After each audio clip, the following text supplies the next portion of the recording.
of a leader is to get his people from where they are to where they have not been. Architecture, in its truest essence, is also about that journey, guiding communities from what exists to what can be imagined, from what is known to what is possible. Today, through the ideas and insights of our distinguished speakers and creative spirits of our students, we will explore precisely this, the path from the present to a bold and innovative future. So let us step together into a day of learning, inspiration, and forward-thinking design. So let's begin this with the welcome address. So I now invite Professor Shankar, Principal of Asadi, to give us the welcome speech. Professor Shankar is a guiding force for our institute, steering students towards innovation and excellence in architectural education. May I now invite him to set the tone for today's program. Over to you, sir. Sir, you can unmute and start. Yes. Yes, ma'am. Thank you, ma'am. Good morning, everyone. Today is a wonderful day for all of us. As usual, very joyful morning. And as a principal of Asian School of Architecture and Design Innovation, I take honor on the behalf of our beloved chairman, architect, Professor B.R. Ajit sir. It's my honor to welcome. First of all, I will welcome Padma Shri Dr. Architect G. Shankar.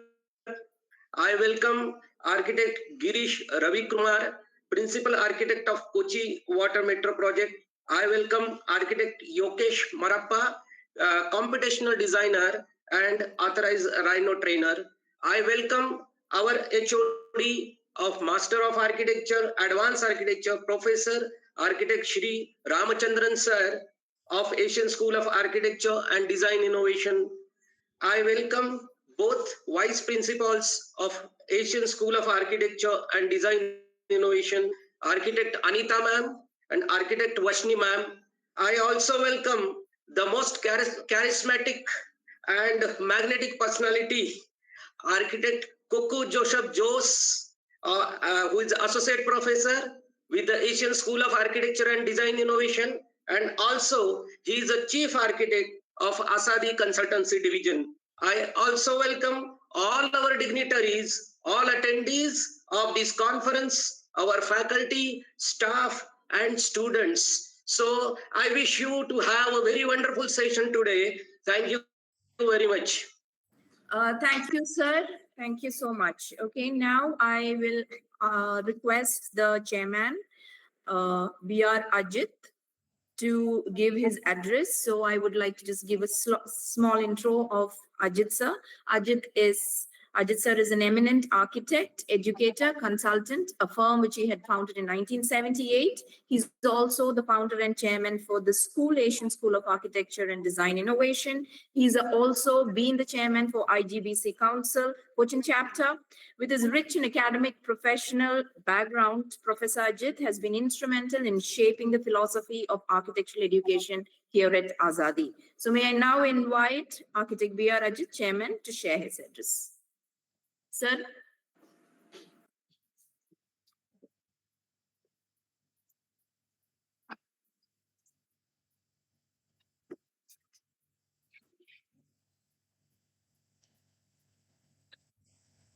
My dear friends, can you hear me? Okay, great. Yes, yes. Our special guest today, Architect Padma Shri Shankar, the HOD, the principal of Asadi, Bal Shankar, then HOD, our Ramachandran, and all the others who are here on this thing. I am very happy to be here today. Today, as he said, by both ASME and also later by our principal. Today, we are having a very, very special day as far as Asad is concerned. What made us do this? Why we thought that we should have such an elaborate program when so many people from different parts of the country are participating in this? Why did you take this effort, you may ask? Because Asad has come out with a program with a M.Arch, which is so very different from all the M.Archs available around the world.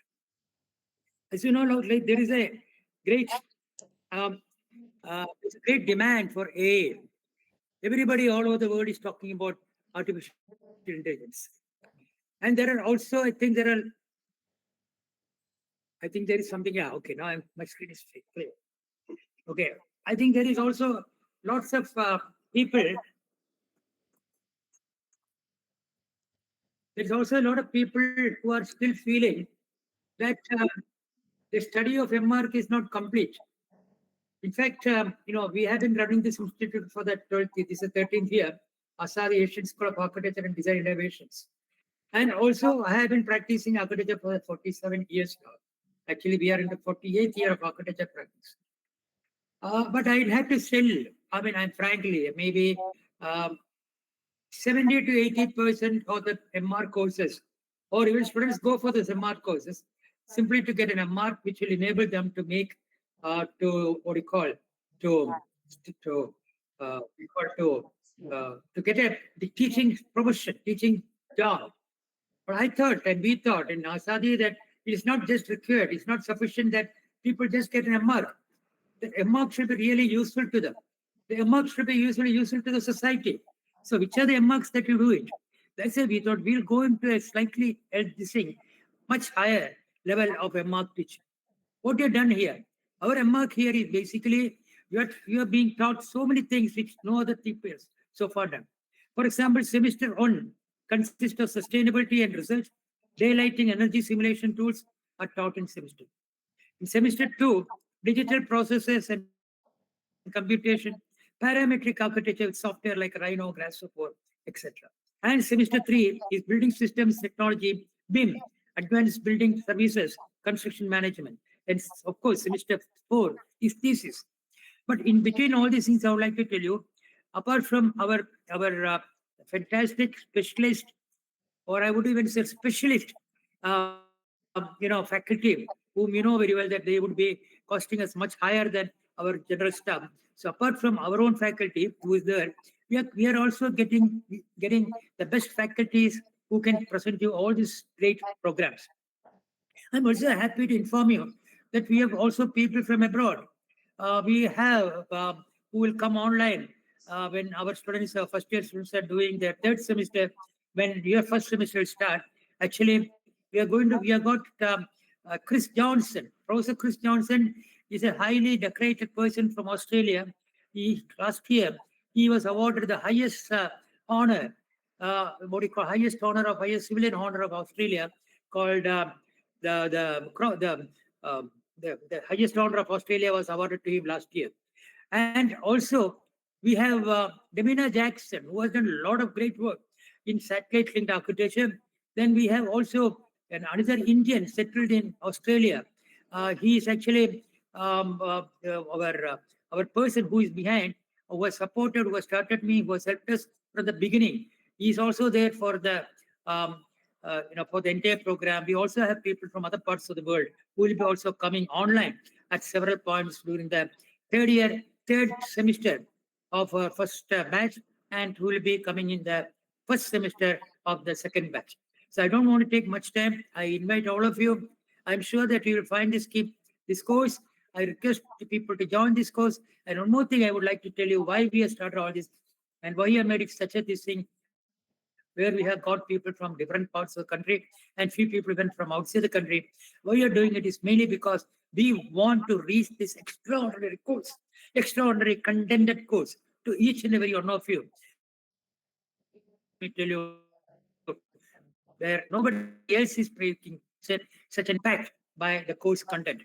So I would like to say good morning to all of you once again. Let us have a good program. I would request you to go through, because again, what you're doing here is we are not doing just a symposium. We are doing real-time classes.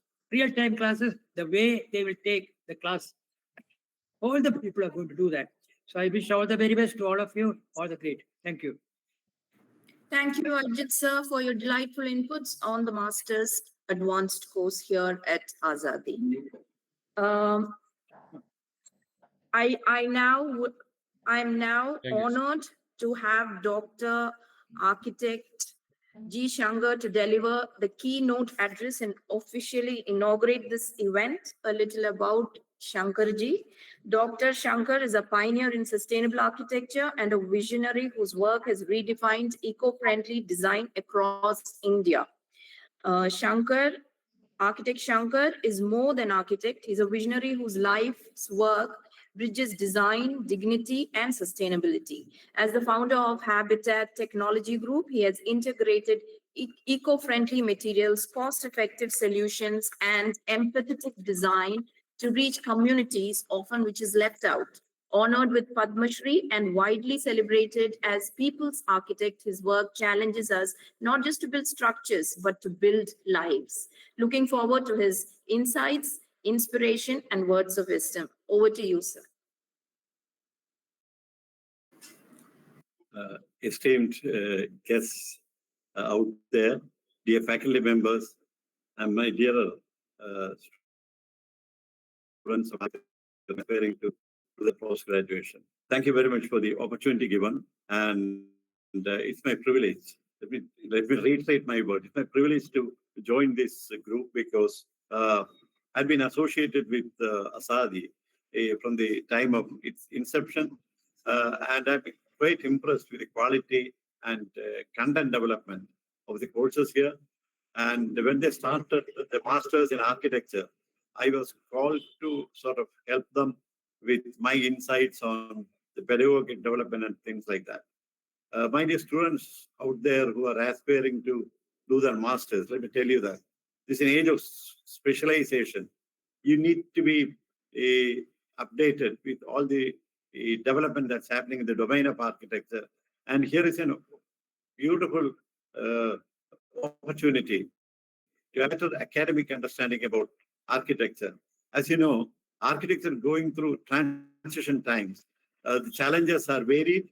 We are actually, each day is going to be a challenge for an architect. If the context is changing, the scenario is changing, the challenges are getting more and more varied, and hence you need to actually empower yourself with more knowledge about architecture. Look at the world. Look at the way the world is changing. We are talking about digital world. When I was actually doing architecture, we didn't have any kind of communication facilities. The softwares are not there. We were actually using pen and pencils to draw the things. In last 30, 40 years, the entire domain has changed. And last 5 years, for instance, new things have come in. The software is changing. Artificial intelligence tools have come in. And it's going to be very exciting. So let us be a part of this journey. Let us celebrate architecture. And through celebration of architecture, you can probably take the world forward. We believe that. I personally believe that architects, they actually make the built-up environment. We are responsible for the built-up environment. And hence, we have a huge responsibility to do meaningful architecture. At the graduation level, most of you have gone through the rudimentary subjects about drafting, developing architectural design, concept design, and the tools with which you develop your skills. All that is done now. Now it's time to further your academic pursuit. And here is an opportunity. I'm telling you because I'm very convinced about it. Last year, I was actually taking a subject for advanced architecture. It's not only the quality of faculty, it's very critical. When you are doing studies at master's level, you need real hand-holding. People who are knowledgeable enough to take you forward, to hold your hand. That's one thing. The faculty strength, I'm very convinced about it. You have such beautiful faculty members among us.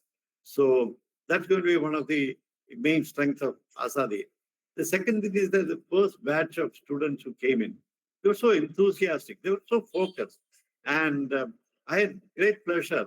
I mean, I thought it was a privilege to deal with them and take classes for them. So here is a group. There is a peer group of students of architecture who are definitely going to be there with you on this journey. So having said that, let me with great happiness, it's my privilege to inaugurate this real-time classroom architecture, and let us go on a journey together. I will speak for, in fact, I told architect Ajit that I'll speak for probably 40 minutes. I want this to turn into a conversation. It's not me taking a master class and leaving some ideas that has come out of my experience.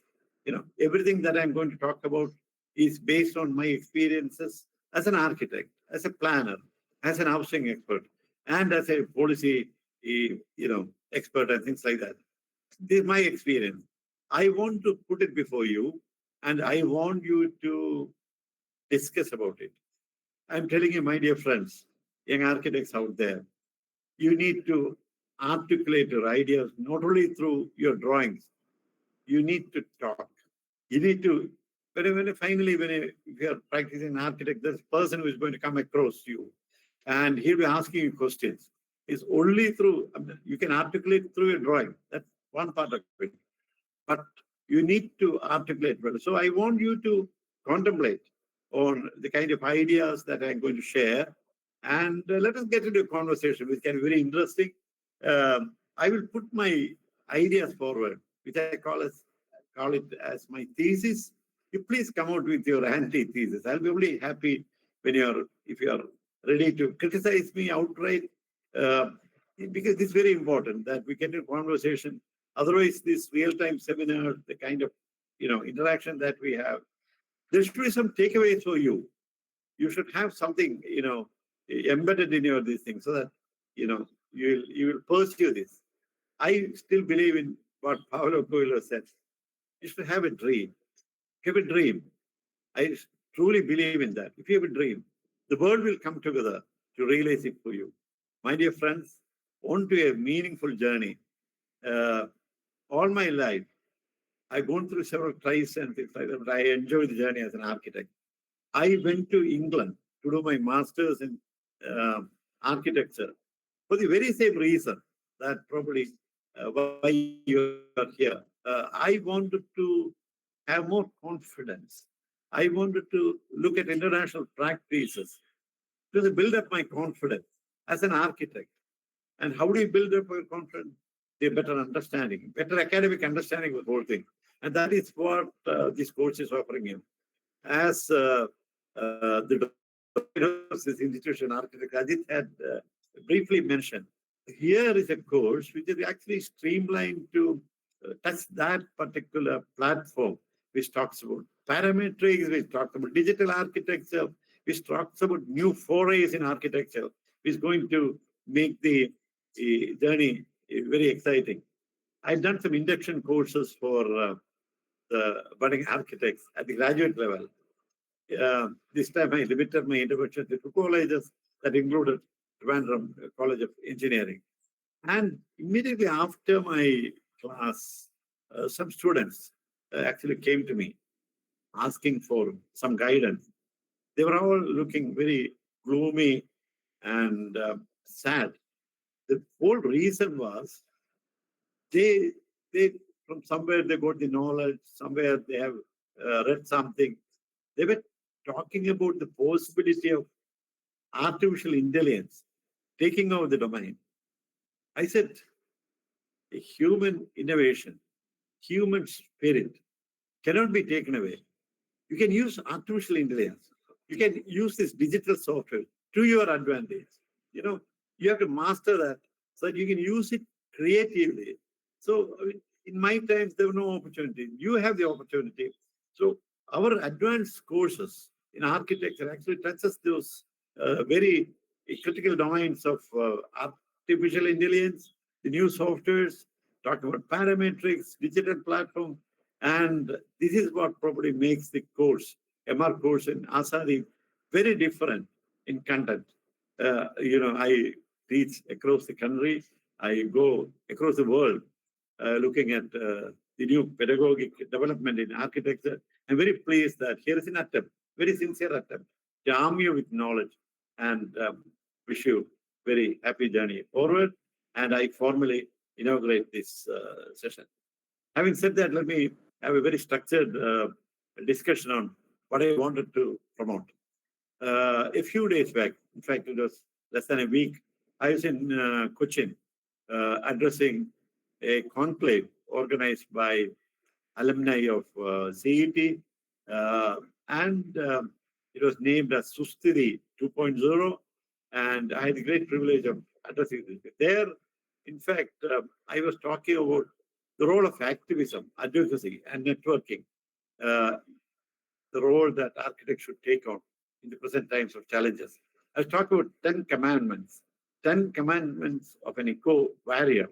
Today, I'm going to talk about 20 commandments. Let me tell you that 20 commandments of sustainable architecture. These commandments are basically guidelines. We need those guidelines because the world is going to, I told you before, transition times. There are several challenges that need to be overcome. The context is changing, human lifestyles are changing, and we need to brace ourselves with knowledge to face that. And that is why I call it as a commandment. A commandment is a kind of a, it's not a predictive commandment. These are going to be mandatory someday soon because we cannot forget changes that are happening. It's these, all these changes are going to affect architecture. And that is why I've named my this thing as 20 commandments of sustainable architecture. My dear students, can you see this PowerPoint presentation that's being loaded? No, sir. Can you see that? Yes, coming. Yes. Thank you. Thank you. So this is what I'm going to talk about, 20 commandments of sustainable architecture. I know the time is very limited, less than 40 minutes. So I'll just run through this so that, I mean, I will raise the questions to you, and through the course, through the academic content, you will have to find answers. That's what probably makes it very exciting. The first commandment, I have put it in the commandment style itself, like what you see in the Bible.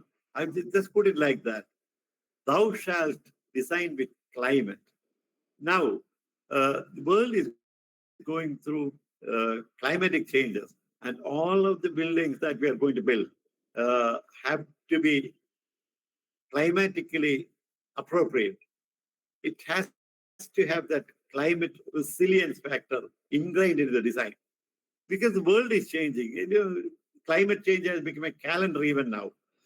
Disasters are becoming calendar events. Why? Because there are lots of unsustainable practices in architecture which are actually aggravating the situation.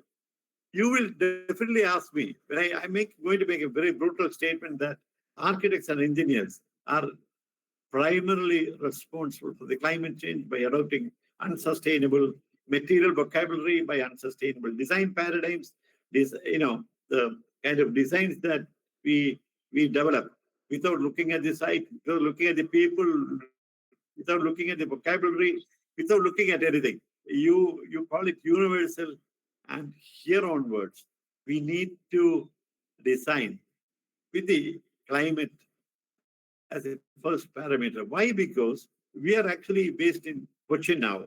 Asad is based in Cochin. You know something, I don't want to frighten you, but when the heat increases, the heat is increasing. I mean, it's very palpable now. The climate change is very palpable now. And when the heat increases, the ice that is there in Arctic and Antarctic areas, they will start melting. When they melt, they will start flooding the ocean. When it floods the ocean, slowly it will come to Indian Ocean also. Indian Ocean is not that far from the Arctic and Antarctic, this thing. Indian Ocean is a part of the ecosystem. When the mean sea level gets up and up, there is a possibility that Kochi, half of Kochi, 50% of Cochin town, Cochin metro, as they call it now, can get affected. This is a prediction, but there is a definite climatic prediction that if the heat increases at the same, if the ice gets melted, then there's a chance that water will rise and that can affect seaside metros like Kochi in a big way. So we have to be resilient. When we talk about resilience, it talks a lot of things which I don't want to go into. This is something that will be part of the course that we are going to have. I think the first module of advanced architecture is going to talk about sustainability, and you will have more academic inputs into that particular portion later. Can you go to the second slide? Yeah. Thou shalt honor the site. When I say that thou shalt honor the site, I should also tell you, I should share it with you. Presently, I am the chairman of Vastuvidya Gurukulam, which is actually a part of the government setup. It's under the culture department. And we have been, looking at the legacy of vernacular Kerala architecture. I'm telling you, my dear friends, as an Indian, where else is such a legacy of architecture which talks about sensitive site planning? Where else? If you want to cut down a tree on a site, we need to take the permission. Where else? Where else in the world we have such sensitivity towards the site management? If you want to cut down a tree, you should say pardon not only the tree but also to the all the signs of life which depend on this particular tree. Ask for their pardon before you cut down, and then it doesn't end there. You have to go for compensatory planning. That's a part of Indian vernacular architecture. We believe, in fact, the legacy tells us very clearly that land is God-given and you cannot manipulate on that. Much later, the architecture parlor, when Frank Lloyd Wright, the celebrated American architect, came and told us, he taught us that building should not be built on a mountain, it should be off a mountain. The kind of sensitivity towards the site planning is very important, especially in a very regional context like Kerala. Kerala has midlands, Kerala has a long coastal line, and we have mountains. And if our buildings, we are responsible to build up, and if your buildings don't honor the contours of the site, my dear friends, it's going to be calamity. 2018, 2019, 2024, we have to learn from what nature teaches us. You don't have the mandate to honor the site. You don't have the mandate to manipulate on the site. You have to always honor the site. The second point that I want to leave you, before I leave you, I should also tell you two things. When you do, you do it. You do it all the time. First year, when you start the course, you do it. But you have to do it in a sensitive way. You do the sun path analysis as a part of the academic exercise. You have to really look at the way the sun actually passes over your building. It will leave you with very important lessons. Also look at the wind path. It's very critical. In Kerala, we have Kochi, we have the sea on the west. And predominant winds are from the west, westerlies. And exploit these kind of things. Where else in the world? I go and take class in Norway and Sweden, where you have to, at 3 o'clock, you get a moon-like sun. It doesn't give you heat and energy. Here we have heat and energy, a very bright sun, and take energy from that. Get our interiors lit by the natural sunlight, and also such beautiful wind flow that go through this thing.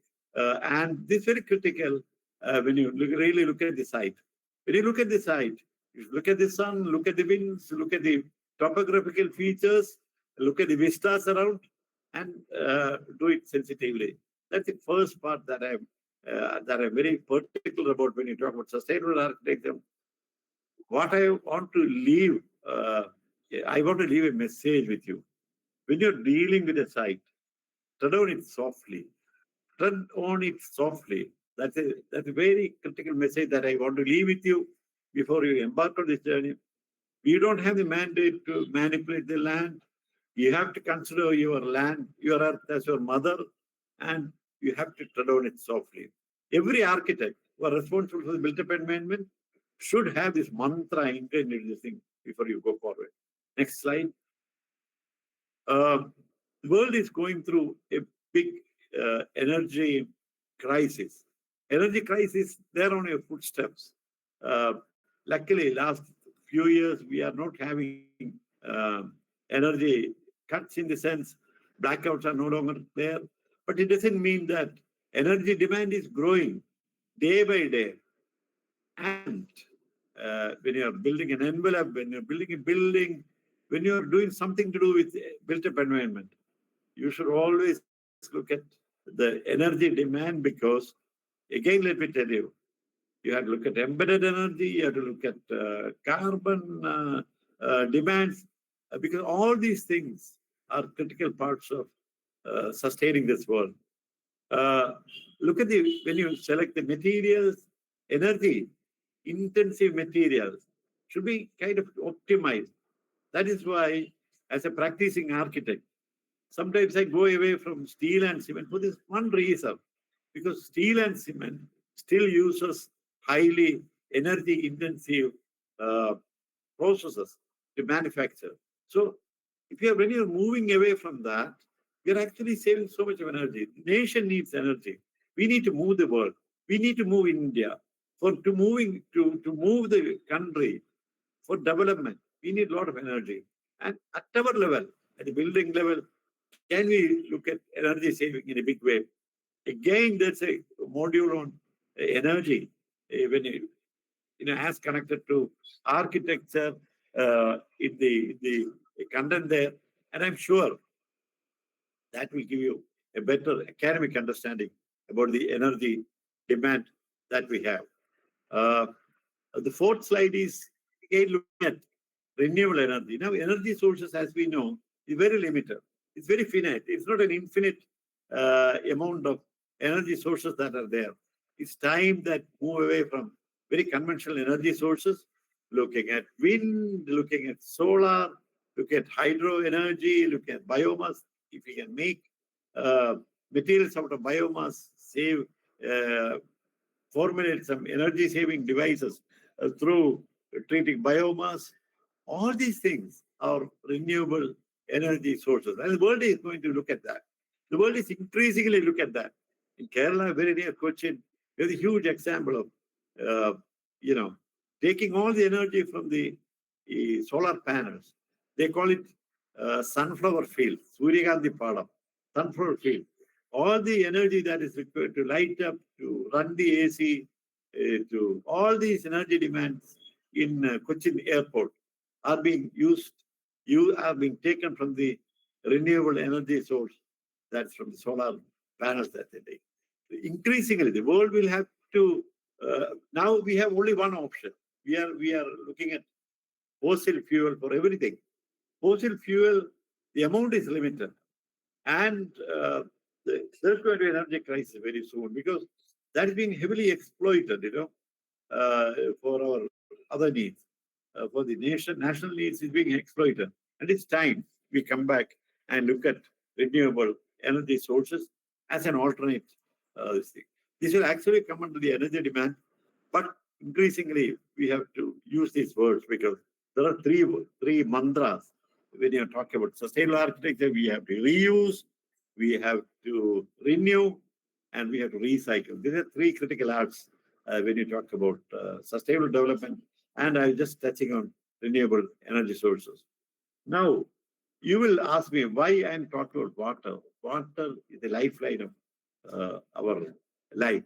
Not only about the built-up environment, but it's a lifeline. When I say lifeline, I want to leave a statistics which should really stun you. It will, I'm sure, will hurt you very much. We are using for all the domestic purposes, whether it is pre-construction or post-construction. We are using a lot of water for everything. For curing, wherever we use cement, we have to cure it. We have to cure the brick masonry work. We have to cure everything. So we are actually post-construction phases. We use a lot of water for the construction purposes. What happens in the post construction phase is something that you should also take care. The way we use the flushes, the way we have the water coming out from the rain showers, the way we do, I mean, even for watering the garden, we use potable water. Potable water is a huge challenge the world is facing now. Because you look at our own water bodies, the lakes, um, the rivers, the rivulets, everything is contaminated now. And for human consumption, they often find it not acceptable. Not acceptable because of one reason, health reason. There's a lot of E. coli in that. E. coli is not very good for your system. E. coli finally can kill you. And so this is a fact. And what are we doing? What are we doing? All the 44 rivers in Kerala, they are on certain deathbed. They're dying. And what is our water resource? We don't have an water resource. And what are we doing? By using unsustainable practices in plumbing. Let me just reiterate one little statistics that I have been always telling like a prayer to every other crowd that I meet. We are using, in India, we are using 5 billion liters of water. I will say it as a prayer because this is my concern, this is my pain. 5 billions of water, 5 billion liters of water, liters of potable water, my dear friend. My dear friends, we are using potable water, 5 billion liters water for what? For flushing out the dirt from our toilets. Can you believe it? Can you believe it?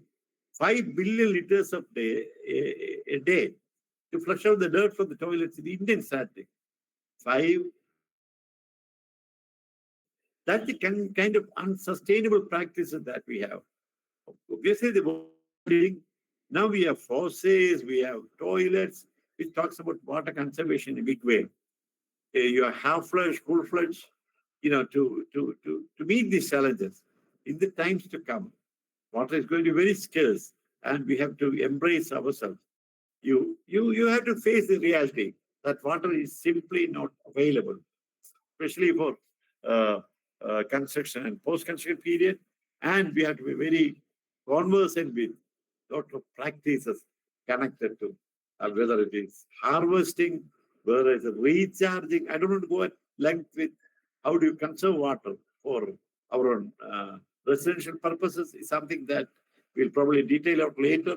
But there are many methods to treat water, many methods to harvest water, many methods to put the water down to the mother earth so that our wells, our water bodies will get rejuvenated and recharged. Sixth point is also something which is very close to my heart. It was in 1920s, the father of the nations who actually made this historic proclamation. I call it historic proclamation because of a certain reason. He said, Mahatma Gandhi said, that we have to build a house within the, you have to source the material within 5 kilometer radius of the proposed site. By saying that, he was talking about Swaraj. He was talking about self-reliance. But the most important message was not that. Probably he didn't realize it that thing. He was talking about eco-sensitivity, he was talking about energy efficiency in many, many languages. Now, by building it with local materials and low impact materials, most important, low impact materials, very critical for sustainable architecture now. Because, I mean, there are many parameters which actually determine the quality of a material. That should be to people who are building buildings in Kerala. Let me tell you that you have to have buildings that should be insulated. The temperature rising and insulation not by air conditioning. That's very critical. Not by air conditioning. By mainstreaming some of the local materials that will insulate. I'm an architect who built 10,000 sub buildings in clay earth, as I call it. Now, why I choose earth is also for the insulation property. The building, the interiors inside are much cooler and things like that. So when you do that, when you actually mainstream the local materials, whether it's earth or bamboo, you're actually talking about a completely different paradigm in architecture. It's not about sensitivity. It's about community engagement. It's about advocacy of local materials. It's about employment provision to the local people. It's all about that, my dear friends. It's all about cost. It's all about insulation. It's all about durability and strength and things like that. I understand. The first criticism that will be raised against usage of local materials is people talk unnecessarily about the strength and the the other engineering properties. I'm telling you, of course, all these materials will have structural limitations. Everything that you get from Western world will also have structural limitations. Once you realize that there are engineering limitations in material, you can address that with local knowledge and expertise and local capability. The world is going to be more sustainable. So thou shalt build with local and low impact material is a commandment that I want to leave with you before you start the course. Obviously, wherever you are going, we have a template of selection of materials and technology. And obviously, in India, we are talking about durability, strength, etc., parameters. Obviously, we build it for generation. Although our children won't take it, we build it for generation. It's a Indian site. It's very critical.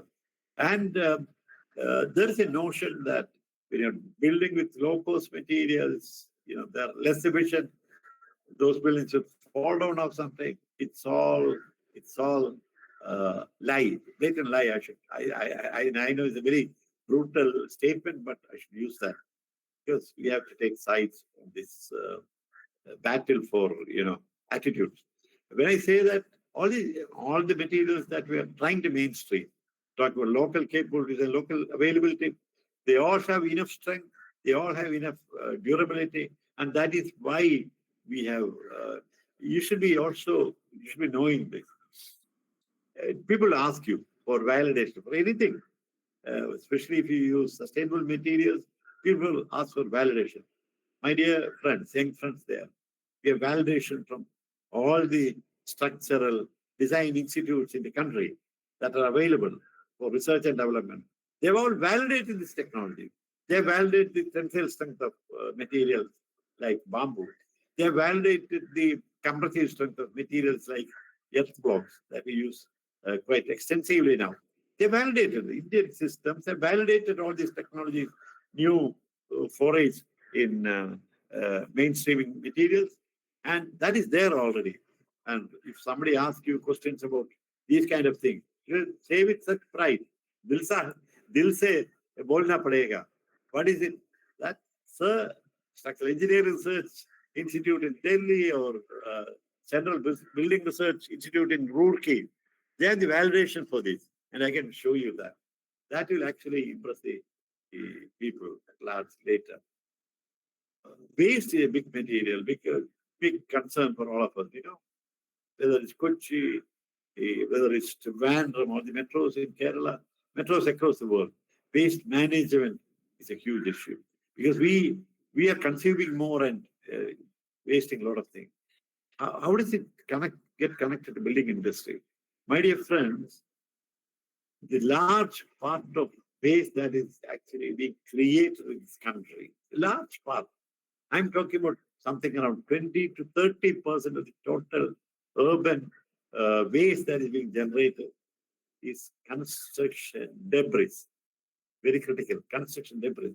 And as architects and engineers, we are responsible for creating so much of construction debris. And world is this construction debris. I just want to lead you to a conversation there. We are unnecessarily demolishing lots of buildings in the name of strength, in the name of creating more beautiful expression. We are demolishing a lot of buildings.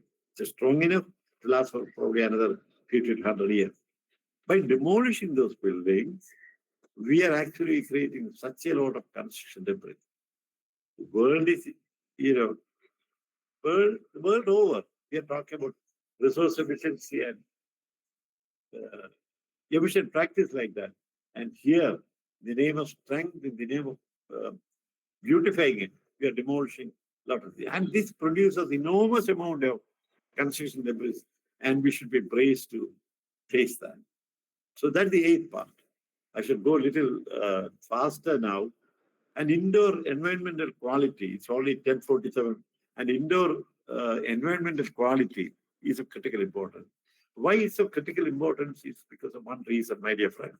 And 2020 COVID times taught us in no uncertain term that the indoor air quality of this particular state, of this particular country, all over the world, is being mutilated beyond our perception. Why I call it mutilated? Because there's so much of pollutants inside the, which we are inhaling and thereby destroying our own personal health. And when you're inside a building, you believe that people are increasingly talking about biophilic buildings now. Why biophilic buildings now? Is because we need the air to be cleaner, we need cross ventilation, we need greenness. Even aesthetically, we need to have that greenness inside the mind. So I'm telling you, I make a statement. Indoor air quality is being highly compromised in all our buildings. And how do you come out of it?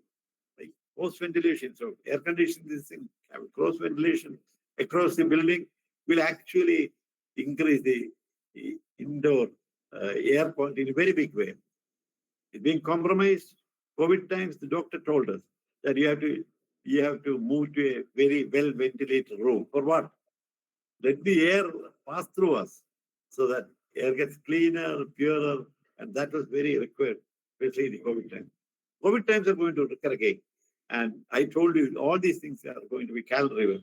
And environmental quality, when you're talking about indoor air quality, will have to be improved in a bigger way. That's again going to be discussed during your course in no small ways. Nobody looks at this now, cultural context. We have to look at local lifestyles and local cultural context. If you want to have a meaningful journey, even the visual forms, it doesn't really look kind of the built-up form should have a transformative effect on your senses. It should talk about Panchapudas, as we call it.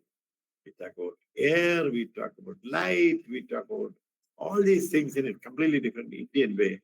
And that cultural context will have to be, when I say cultural context, I know from old system of joint families, moving to nuclear families, and each room is becoming a house in itself. This is a transition. This is a transition that has happened within the last 30 years. From joint families, we moved to nuclear families, and from nuclear families, we moved to individual rooms. And these rooms are becoming a house in itself. It should have, when I say cultural context, it talks about local traditions, it talks about local materials. It also talks about that. Indians are very different from Westerners. When you're building something in India, you should respect the Indian tradition. Very important, Indian cultural tradition. If you want to make meaningful, it's not about nostalgia, my dear friends. It's not about nostalgia. It's about rootedness. It's very critical. In architecture, if you're not rooted, your architectural, whatever intervention that you make in the domain as an architect, I'm telling you, they'll be flushed down the drain of history. Only the things that are culturally sensitive will actually outlive. Why? Because you're seeing it. You look at the Indian architect domain, the modern Indian architect domain. Why we are talking only about Laurie Baker? Why we are talking only about Charles Correa? Why we are talking only about Doshi? Why we are talking only about Achyut Canvinde? Is for the same reason. Why we are talking about Christopher Benninger? Is for the only reason. They all respect the cultural context, and their building were epitomes of the cultural sensitivity. And sustainable architecture, what more you can ask for? The most beautiful experience of putting a building in a cultural context also. See, all the elements I told you before, the Panchapudas, water, air, trees, everything should be integrated into it. This cannot be wished away. Now we have to live in harmony. Harmony is the thing that we are looking for in the built-up environment. We have to live in peace. When you're designing a house for a client, this is what you can offer him. Peace, harmony. In the first year of architectural graduate studies, you learn about harmony, symmetry, you talk about balance, you talk about unity, you talk about rhythm, you talk about contrast, you talk about all these things and determinants of visual happiness. But when you're at peace with the biodiversity, I'm telling you, when you're building, your built-up form is in peace with, is in tandem, is in harmony with the natural environment. It's going to music, my dear friend. It's going to music. Embodied carbon is a rising concern. So that's why the world is now going, the developed world is having carbon financing. They talk about doing carbon credit because the life cycle costs are going to be very critical. The days to come, it talks about environmental sensitivity. So that's why I'm telling him, you'll ask me why I'm using bamboo for a lot of my architecture intervention. There is nothing like bamboo structures which actually captures carbon in such a big way that actually pollutes the world. So these discussions should go on and you should continue to debate on this. So you will have your own parameters when you talk about sustainability. Building performance is very, very critical. That talks about orientation, that talks about appropriate siting, that talks about servicing. This is also, although this is not developed as subject, it's a part of our course content. How do you look at the services? We don't look at the architect, normally don't look at services. They just probably study a paper on plumbing and electricity, and that's it. But if you want to make a building very sustainable, we are talking about a very sustainable urban environment. We have to talk about building performances too. The government of India actually come out with many schemes that talks about smart cities, smart cities, and things like that. And wherever it is, it talks about efficient metering. You look at it, smart metering of water resources, smart metering of electrical resources, things like that. And all these services together, it's not the building materials or the civil engineering and architectural part of it. It is also about the services which are integral part of a building envelope. I hope and pray that there will be mention of optimizing, building performance, enhancing the quality of performance by looking at efficient systems, plumbing and electrification, air conditioning, etc., thereby reducing the load and the energy, and that way it will become more show sensitive and things like that. Resilience is a big word now. I told you, the disaster resilience. All our buildings, all the urban design exercises should now be a part of resilient planning because world over, disasters have become calendar events, and we cannot stay. It will happen. It will happen because the climate change is a reality. And at the hub of the earthquake or flood, nothing can be done. I've been working in this sector for the last 30, 35 years across the world. I know nothing can be done. But we have to incorporate this preparedness, disaster preparedness, kind of resilient strategy. If something happens, we cannot stare it and look silent. Our buildings will have to be more resilient now. When you talk about the building materials and technologies and the material vocabulary, we have to be more resilient now. By resilience, not only we have to have very meaningful interventions as far as rehabilitation, resettlement is concerned, and this is going to be a keyword years to come. My dear young students who are going to look at architecture, sustainable architecture, look at advanced architecture as a course of study, I'm sure this will be one of the mandatory inputs into the academic concern. Because the world has to, we have already realized that, and the world will continue to realize that resilience is the word. Without community, we are talking about digital platforms, we are talking all those forays. To whom are we building is a critical. To whom are we? We are basically building for the people. And if the community engagement is not there, if your strategy is not people-centric, We're not looking at local cultural context. I'm sure the buildings will be dumped. So increasingly, we have to talk about community engagement, especially when you're doing urban planning, urban infrastructure. Unless the community is taking the confidence, I don't want to name this. The highway damages that have happened in Kerala very recently. The local people were wise enough. They said they didn't give any even weep holes in the retaining structure.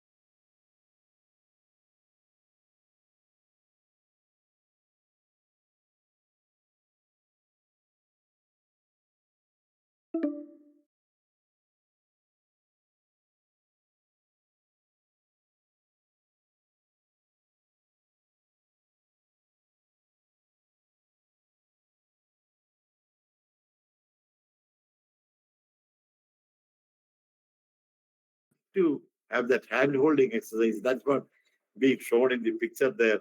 Hand holding exercise, where communities engage. Basically, you're talking about disaster situations, whether you're talking about overall housing situations, whether they're talking about urban planning, the potential promise of urbanization. My dear friends, it's always the deprived, it's always the marginalized, it's always the poor people who are living on the margin who are going to be hit. They have to be there in the main, as they have to be people-centric strategies to face that. If it's not people-centric strategies, it'll be dumped. When I come back to you, probably to talk to you, the world over, there's so many exercises where wrong policy directions, especially in urban planning, have led to community disasters. Take the case of Manila. I don't want to go into depth. There are several classical examples in the world history where these kind of strategies, taking the community away from the design exercises, have always ended in disaster. That is where we have to be a little more careful about. I don't have to talk about it, the accessibility and inclusivity. When you're talking about accessibility, we're dreaming about a barrier-free world. All the buildings, all the urban infrastructure will have to be resilient by giving access to everyone. There are many people in our population who are not as able as we are. So there should be provisions for differently able persons. Also, how are buildings? What are we talking about? We are talking about a equal, non-partisan society, and it has to be an inclusive society. Everything that you are going to build, whether it's an urban infrastructure or a building, it has to be inclusive in the sense it has to be gender sensitive. It's very important. It's all about dignity. It's not about safety and security. It's basically about dignity. And we are mandated, architects are mandated to give that dignity back to people. You cannot stay away from the community. You cannot stay away from the reality. We have to fight for that. When you're designing building in the future, you have to ensure that you're talking about a barrier-free environment, you're talking about it, getting the gender sensitivity very clearly defined in your design strategy. Mixed use and density because, the land is getting scarce and we are going for vertical development all over the world. But I'm telling you one thing. If you don't adapt this mixed use kind of a design development, again, you're going to create slums. You're going to be terrible. You have to have a mixed use development in terms of bringing communities together and looking at, I don't want to go at length because the time is limited. I had a great opportunity to work with the slums of Mumbai, how many few decades back, in Mumbai, Dharavi. There, at that time itself, 40 years back, they want to erase the slums and make it flat and have this multi-story district. We, as architect activists, we went there to a site in Dharavi, made a low-rise, reiterate my word, low-rise, high-density building. Talked about mixed this thing, talked about lots of other concerns like, these terms were not there, biophilic designs were not there, but we wanted playgrounds for the children, green space all around, community engagement space and things like that.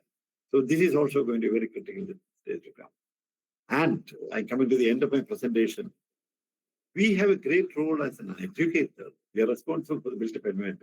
And can we educate through architecture is a thing that I want to look at this particular picture. When you look at this picture, you see, you inhale the fragrance of happiness. You inhale the fragrance of peace. Very critical. You're talking about meditative spaces. Look at these children. They are engaged in their own activities. But look at the domain of peace in there. This is what architecture is all about. Can we create domains of peace and happiness? Is a question that I want to leave with you. Obviously, everything has to be, we are talking about construction management. This is another critical portion in the master's degree. Because at the graduate level, we don't talk about these subjects at all. Monitoring, management, construction management is not a mandatory subject. In the years to come, architects will have to take on this mantle of a construction manager also. I'm telling you, architects increasingly will take the role of a construction manager. And as it is, you need to know about the software development that's happening. Construction, and you need to acquire the construction management side.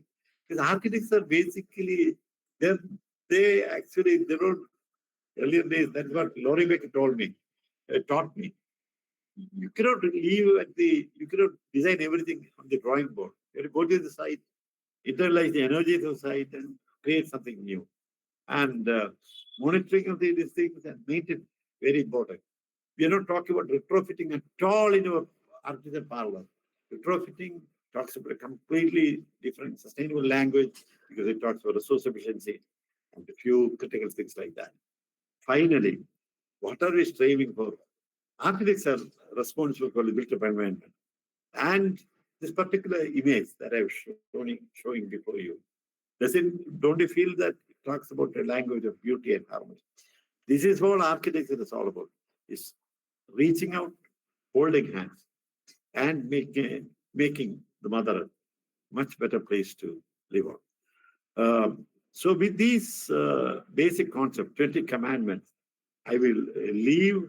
I hope this will give you a fair understanding about the journey that we are going to embark on now. Masters in architecture, advanced architecture, that is how it's named now. It not only talks about technology, it talks about the man and the other hand. So this course is going to be 2 years, is going to be highly exciting. And thank you very much for the opportunity given. And with these words, I'm winding up. And I will take, if there are questions, I will take a few questions from the students, basically from the students. And to the limitations of my knowledge, I will answer that. Thank you. Thank you. Thank you, sir, for that captivating session with your 20 commandments touching all the elements: air, water, fire, earth, and spirit of the people. So keeping also inclusivity and resilience in mind. So that has been a very captivating session. Now I open the floor for question and A for the students as well as the members who have joined online. Let me tell you one thing. I mean, you can probably put the questions in the chat box. Yes. So that I can look at it and answer that. Or someone should help me with the questions, Yes. I have a little hearing impairment. So, So please, when yes. somebody asks questions, it will be slightly difficult for me to answer that. I'll be happy if we can really put it in the chat box so that I can look at it and answer. That's one thing. And I will please limit the number of questions because yes, we'll limit it. Important engagements now. I'll take questions for next 5, 6, 7 minutes, and then I'll have to leave the platform. Yes. Thank you. Anybody with any questions, please put it on the chat box. Chat box.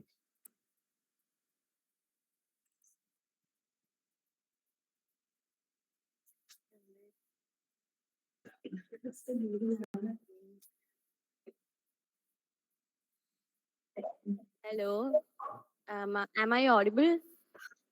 Yes, these are from the students. Yes. Hi. Hi. Okay, so I am a 4th year architecture student at Asari. I am at the cusp of my education where I'll be joining for my internship in maybe 2 months. I can talk for everyone from our batch that we are really confused as to what we should strive for in the future, and what our postgraduate course should be about. So something I want another thing that I want to talk about is that from the very first year of our education, we have been told that sustainability and practicing sustainability is as important as having doors and windows in our buildings. What I want to hear from sir is what we should look forward to, or what more does a postgraduate course in sustainability have to offer? Yeah, thank you for that meaningful question. Like the person who asked the question, I was also confused at that particular stage where life would take me, which is the course of my specialization. I was equally confused. But my dear young friend, you should actually, you're going for an internship now. It's a beautiful opportunity to come nearer your dream. Others can mute. Others in the group, in the meeting can mute themselves. And let me tell you this. You know, internship is a great opportunity to come nearer your, I know it's a very confusing state now. You don't know where to go, what to do. But there are so many options before you. Architects have really opened up. The vistas have opened up. At my age, when I was doing master's, there were only one or two options before me, looking at pure architecture or housing or town planning, urban planning. Those are the only options. Now it's the age of super specialization. And my dear young friend, I'm telling you, you will find your own answers very soon. But when you go to a go for internship, select a firm that actually is practicing sustainable architecture. If you're talking sustainable architecture, in some way, don't go to a very conventional practice for getting the internship. There's so many firms in Kerala, across Kerala, around Kerala, who are into very serious sustainability management problem. It's not the size of the project. It's not the size of the office that matters. It's the internship is a very critical period because this is the first chance that as a student, where you get to know the intricacies of challenge of a real profession. That will actually leave very important lessons with you. Go to a firm where you will get chances to meet the client, where you can go to the site, talk to the architect, hold hands with him and walk to the site. These are very critical things because the internship period is the only period where you get such a chance. It's not about spending 100 days as an academic listening. This is what I have been telling my intern for the last 30 years. Whoever comes to me, you have to, this is a very, very important phase in this thing. And once you finish this internship, you will come nearer the dream. Don't get tense now. After the internship, what you do, take a deep breath because you will still have 5-6 months to go in for your thesis and things like that. My sincere advice to young friends, take some time to just break out from the academy for a year, please, for a year, 1 or 2 years, because then you will explore and then you will find your own answers. I cannot give you answers to which is the thing. Talking about disaster management is there, disaster resilient architecture is there, sustainable architecture is there, environmental architecture is there. Everything is so varied and so spectacular now. That's it. Choice is spectacular now. And my dear friend, any specialization that you take, that will lead you to opportunities. I don't want to limit the opportunity of one particular sector. I have my own prejudices. As sustainable architecture, I'm practicing sustainable. I have my prejudices. The first prejudice is going for a master's in sustainable architecture, blah, blah, blah. But you can practice sustainability urban planning. Why not? You can practice sustainable urban planning. So I will leave the answer to that so that you explore and find out. The first choice should be a good firm where you are going to take internship with. That firm will give you further directions on my question. Thank you. Thank you, sir. We have one last question before we go on to the next part. It is the climate is changing now in an unpredictable way. Many methods and strategies we learn, we teach, and we preach were set for certain predictable conditions. In the shifting scene of climate, now how do we hold on to sustainability?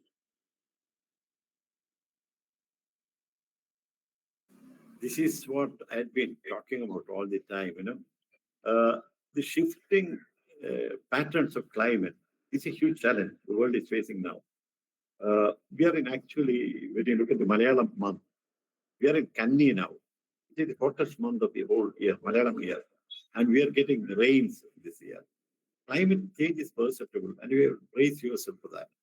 How do you make statements in architecture by doing sustainable buildings? The thing that definitely will be taken forward through academic pursuits. That's it. Thank you. Okay, thank you for your time, Shankar sir, and I think we've had a great session so far. Now we will move on to Mr.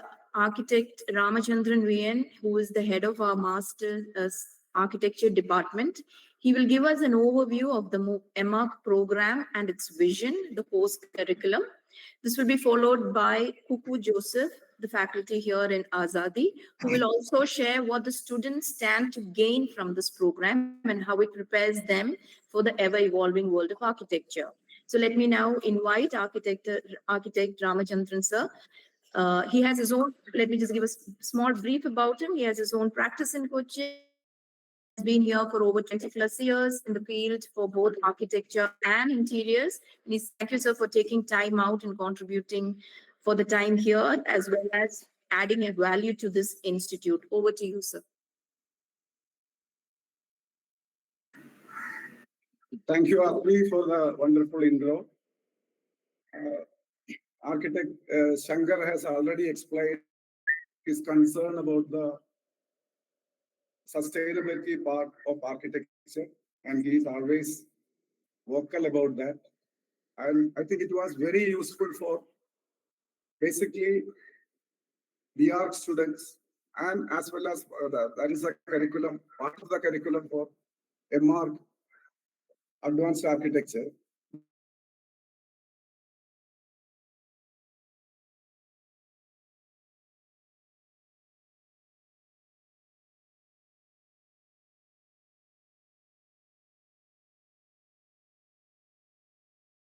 Architecture practice. The architects of whole country is facing the challenges and how we can be equipped with the advanced architecture program. If we look at the architectural practice for the last 100 years, it has evolved from a master builder model to a technology-driven multidisciplinary profession. Movements like modernism and postmodernism have today changed the design philosophy. Digital revolution and growing focus on sustainability has transformed today's architectural practices. Manual drafting was replaced by sophisticated digital tools, algorithmic design, parametric modeling, generative design. Use of AI and algorithms can explore thousands of design options. Building information modeling, BIM, has shifted design from isolated 2D drawings to data-rich 3D models. Another challenge is the environmental certification program, which is for measuring sustainable performance of buildings. But the present educational system is not equipped to meet the needs of today's practice. Conventional courses for specialization will not work in the everyday changing tools and construction practices. Construction methodology reached to digital printing, and time has become a critical factor in architecture. Project management also has become an integral part of design. Have you ever thought why Indian architects find difficulty in competing with international practices? We are nowhere in international competitions. It is not because of the lack of talent or creativity, but due to limited knowledge about global technology and tools. To be more precise, we are for the present system of practice. Introduction to Advanced Architecture program in Asian School of Architecture and Innovation is a step towards bringing digital literacy across all levels of practice. Today we have two sessions. First one will be by architect Girish, who is an expert in building information modeling BIM. And second session will be handled by architect Yokes Marapa on parametric design. Hope you will have a wonderful session on advanced architecture. Thank you. Thank you, sir, for your words and value adding to this course program. Architect Kuku sir has been associated with Azadi for 10 plus years and is our coordinator for the master's program. He's going to give us a few insights onto this program. I now invite Kuku sir. Over to you, sir. Yeah. Thank you, Asmi ma'am. Am I audible? Yes, sir. Yeah. Thank you for that kind introduction. And I would like to take all of you through a small presentation of what is the takeaways of all our learners or through this program. I'm sharing my presentation. Is it visible? Hello? Is it visible? Yes. Yes. Yeah, as rightly said by our previous mentors, our M.Arch program in Advanced Architecture at Azadi Kochi is a cultivated high level of critical, creative, and technical proficiency among the learners. And the program is emphasized research-based design inquiry, interdisciplinary engagement, and the innovation-led practice, which is enabling the learners to address the complex challenges within the built environment. As you can see here, we are not only developing a technical architect, we are more focusing into creative and critical thinkers, as rightly said by Ramachandran sir, Ajit sir, and very detailedly explained by our Shankar ji. And coming into that, I'm summing up this whole course into 5 main pillars. Through this M.Arch program, the learners will get or take away is mainly into these 5 segments, which is, of course, right now mentioned by Ramendra sir about the design literacy starting from, then the research and analytical skills, and then the critical and ethical awareness, also the technological proficiency, and the collaborative and the leadership skills. And I will take you all through a little bit of each pillars in a detailed way, starting with the advanced design literacy. Here we are completely focused on a comprehensive understanding of modern architectural theories. As rightly said, it is completely evolving day by day, the methodologies, the practices. And here it is the studios and the M.Arch program is completely focused on the experimentation, reflection, and innovation, which means there is a studio is completely to do start up their own imperfections, their own mistakes, then reflect upon it, and then go to the innovation part later on. That is what is all about the advanced literacy part of this pillar. Then coming to the next pillar, which is research and analytical skills. And this is completely focused where the ability of engage in rigorous architectural research, which is highly needed right now from the research-driven practice is no more down the way, and simply simplifying the contextual data of climate, whatever the situations, and integrate all this knowledge across the discipline to generate informed design solutions. This is very important because right now we are doing architecture is without the informed design solutions. We are developing the concept, doing it into the site and taking the form and development. But later on we will be knowing, oh, this is wrong, that is wrong. But here AI and the advanced architecture is helping as to look forward what is that problems which is coming up, and we had to take a informed design solutions. That is all coming under this syllabus as we rightly described previously.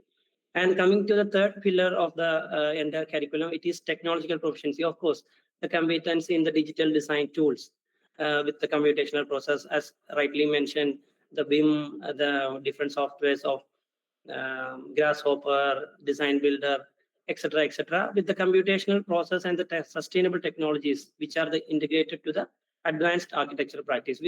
We cannot able to do the practice in a same manner which we are doing right now. It has to be taken into every way, daily basis of innovation of advanced architectural practice have to come up. And coming into the fourth point, which is very detailedly explained by Shankarji, that how these all factors are now coming anchoring into the people's life and the planet. So this critical and ethical awareness is the most important pillar. Whatever we do with the technologies or this parametric design or the analysis, design, interpreting solutions and all, but we have to anchor it to the planet, we have to anchor it to the people, behavior of places. So this critical and ethical awareness is the most important thing anyway we are doing with that. And for that, this cultural, social and environmental responsibilities of an architecture, fostering this humanistic and ethical design approach, which is greatly explained by Shankarji. And finally, the collaborative and leadership skills. As we rightly know, for the architect, he's a master coordinator. So in this curriculum, we are giving not only the technological proficiency or critical thinking, we have to develop that leadership skill or the professional skill enhancement through collaboration, through multidisciplinary team management.